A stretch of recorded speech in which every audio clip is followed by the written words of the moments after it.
This is the AEW Collision May 16, 2025 full show results video, which takes place at Andrew J. Brady Music Center in Cincinnati, Ohio. Timeless Toni Storm opened the segment, mocking Cincinnati fans and taking aim at Ring of Honor Women's Champion Athena, calling her a foreign goddess and mocking her with a prayer gesture. Athena stormed out, blindsiding Storm before Billy Starks joined in, stomping Athena down.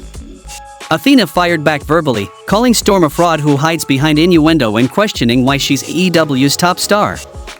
She ordered Starks to drag Storm into the ring, declaring Storm's days numbered.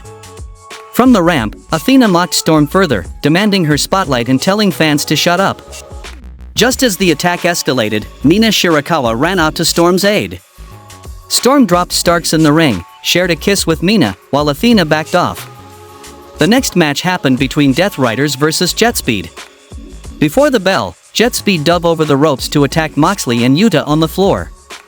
Once the match began, Bayley and Knight used crisp teamwork to control Yuta, but Moxley turned the tide with vicious strikes and brawling at ringside.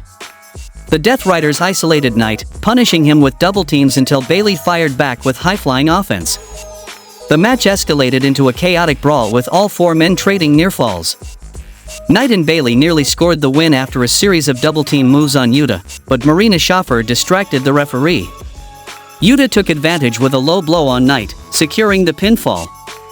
The Death Riders escaped quickly through the crowd after stealing the hard-fought victory. The next match happened between Ricochet vs Ace Austin.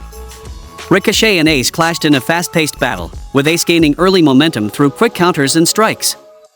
Ricochet turned the tide with vicious kicks, stomps, and a brainbuster after Gates of Agony provided distractions. Despite Ricochet's dominance, Ace fought back with aerial offense, including a dive onto Ricochet and Gaze of Agony outside. The crowd rallied behind Ace as he survived near falls. In the end, after avoiding Khan's interference, Ace nailed Ricochet with the Spirit Gun, scoring a hard-fought, crowd-pleasing victory. After the match, Gates of Agony come in the ring and slam Ace to the mat.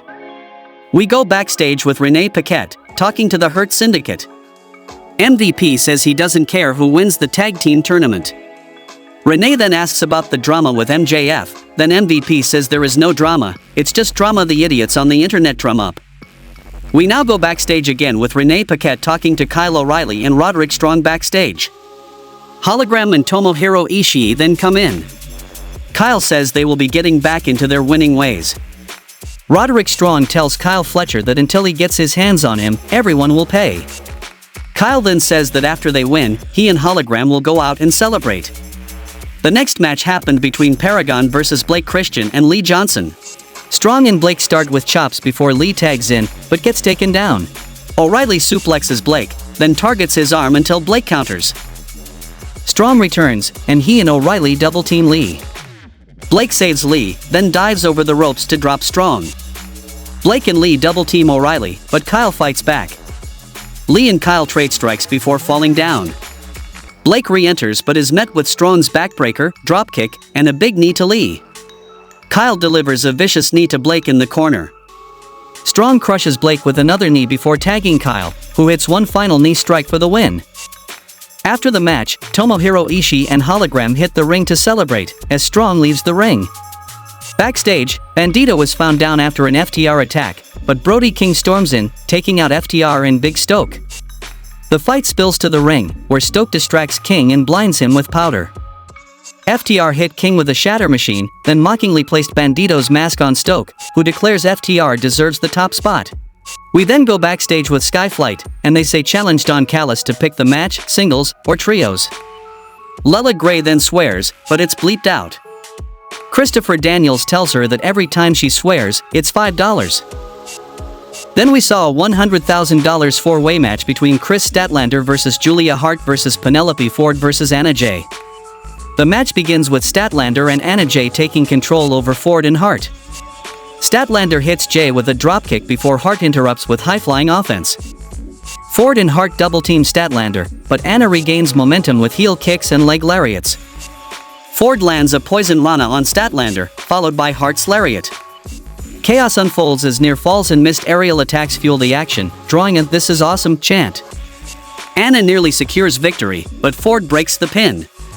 On the ramp, Anna takes out Ford, leaving Statlander and Hart in the ring. Statlander traps Hart in a head scissors submission, forcing the tap-out to win and claim $100,000. After the match, Thekla and Sky Blue hit the ring, attacking Statlander. ToniMina runs down, and Megan Bayne then hits the ring, as we get a big brawl. The music of Harley Cameron hits as she runs down to the ring with a chain around a small board. The heels bail out of the ring, then Cameron is sporting a pink mask protecting her face. We go backstage with Kyle Fletcher, Lance Archer, and Hechicero. Fletcher says that his reign as TNT champion will be for a long time.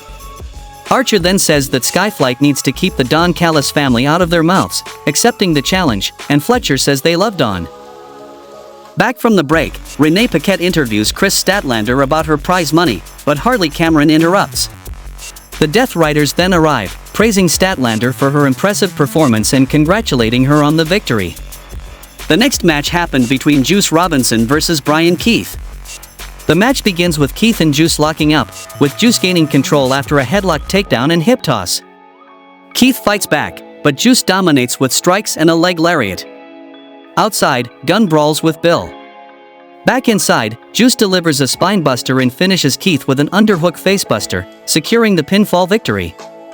Backstage, Renee Paquette interviews Anthony Bowens about Max Caster's International Open Challenge. Bowens angrily dismisses Caster, listing his own accomplishments, calling Caster a pathetic loser. He mocks Caster's chant, confronts Renee, declares he's tired of it, and storms off.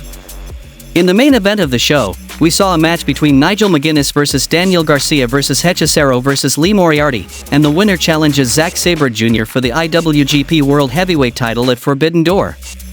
Nigel, Lee, Garcia, and Hechicero battled in a chaotic, technical showcase filled with submissions, near falls, and constant counters. The action spilled outside, with Nigel targeting Lee's arm and Hechicero locking Garcia in holds. Back inside, momentum swung between all four, with Tower of London, reversals, and overlapping submissions creating non-stop drama. Nigel locked Lee in the London dungeon, while Garcia trapped Hechicero in the Dragon Tamer. Despite Garcia's efforts, Nigel forced Lee to submit, earning his victory and securing a spot at Forbidden Door to challenge Zack Sabre Jr., as Garcia watched in disbelief. Renee Paquette interviews Nigel, who declares he's ready for Zack Sabre Jr., calling it a dream he'll make reality in London. Turning to Garcia, Nigel praises his effort and assures him he'll soon be champion again. He asks Garcia to stand in his corner at Forbidden Door. Garcia agrees, shaking Nigel's hand, and they embrace to close the moment, and the AEW Collision goes off the air. How would you rate this week's AEW Collision show? Tell me in the comments. Do not forget to subscribe the channel for regular updates, please like the video, and thanks for watching the video.